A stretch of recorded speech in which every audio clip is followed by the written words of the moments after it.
ब्रह्म मुहूर्त ध्यान उपरांत सत्संग हनुमान चालीसा। आइए अगली चौपाई पर चलते हैं।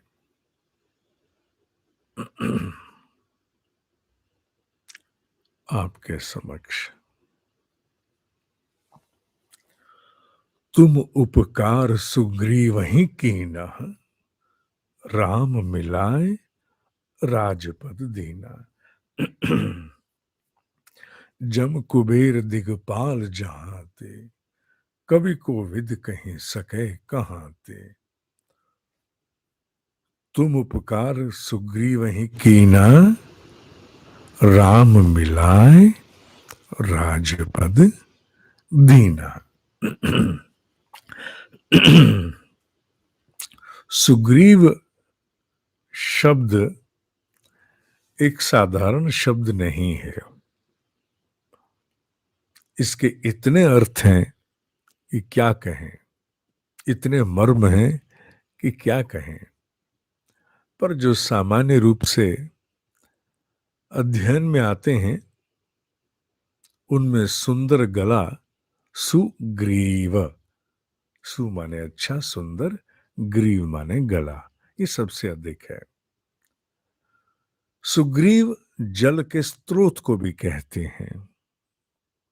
इंद्र के लिए भी इस शब्द का प्रयोग कहीं हुआ है।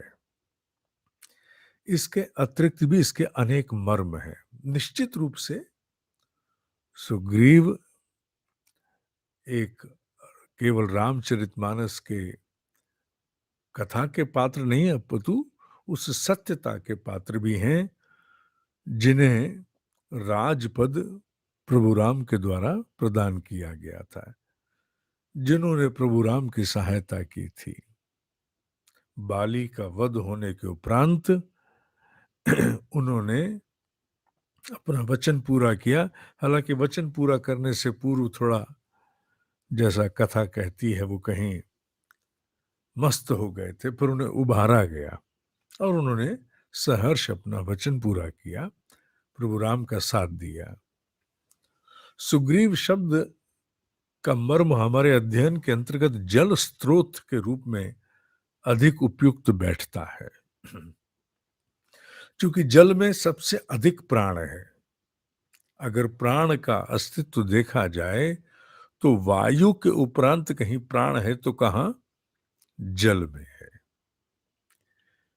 भोजन में प्राण का तत्व बहुत कम होता है, जल में सर्वाधिक। निश्चित रूप से वायु में तो प्राण है ही, पर अगर हम पदार्थ की बात करें, स्थूल स्वरूप में कहें प्राण को, तो प्राण का स्थूल स्वरूप जल है। प्राण को अगर स्थूल में देखना हो कि किसमें अधिक मात्रा है, जल संपूर्ण रूप से प्राण नहीं है, पर जल में स्थूल रूप से प्राण की मात्रा सर्वाधिक है। और जीवन प्राण है, जीवन प्राण है और जल जीवन है। इस विषय पर तुम सामान्यतः सुनते ही हैं। तुम उपकार सुग्रीवहि कीन्हा, अर्थात अपने प्राण का अस्तित्व तुमने जल को प्रदान किया, प्रभु राम से मिलाया। ब्रह्म तत्व की इस सृष्टि में, इस लीला में तुमने, तुम्हारे माध्यम से जल को वो अस्तित्व मिला कि वह जीवन से जुड़ सके। जल जीवन, जल प्राण का एक पर्याय बन जाए, एक प्रकार से उसका विकल्प जिसे कहा जाए, वो बन करके उभरा है। इसलिए पानी का इतना अधिक महत्व है, जल का सबसे अधिक महत्व है, और जल ही सबसे अधिक मात्रा में हमारे भाव को भी धारण करने में सक्षम है। हमारी भावनाएं सर्वाधिक अगर प्रभावित करती हैं तो जल को करती हैं। जल में इतनी सूक्ष्मता, संवेदनशीलता है, वो भावनाओं को धारण करता, आत्मसात करता। तुमने जल को सुग्रीवहि, जल को तुमने ही वो पद दिया है, तुम्ही ने ब्रह्म तत्व की लीला रचना में उसे वो महत्व दिया है, उसे वो राजपद दिया है कि पदार्थ जगत की सृष्टि में प्राण वहन करने का। यूं तो पहला प्रत्यक्ष पंचभूतों में कौन? अग्नि। पर प्राण के विषय में कौन जाना जाता है? जल। अग्नि ने, अग्नि को हम प्राण के लिए नहीं, पर हाँ जल को प्राण के लिए जानते हैं। तो ब्रह्म तत्व की इस लीला में प्राण का राजपद तुम्हारे ही द्वारा हुआ। राजपद अर्थात जल को एक राजपद दिलाया। जल जीवन कर दिया, जल जीवन कर दिया, जल नहीं जीवन नहीं है। इससे बड़ा राजपद और क्या होगा, जिसके ना होने से हो ही कुछ नहीं। तो क्या होगा? जल के बिना कुछ नहीं है। इस स्थूल सृष्टि जितनी भी दिख रही है, जल के अभाव में क्या ढूंढ रहे हैं हम लोग? अन्य उपग्रहों पर भी जाकर, अन्य ग्रहों पर, क्या यहाँ जल हुआ कभी?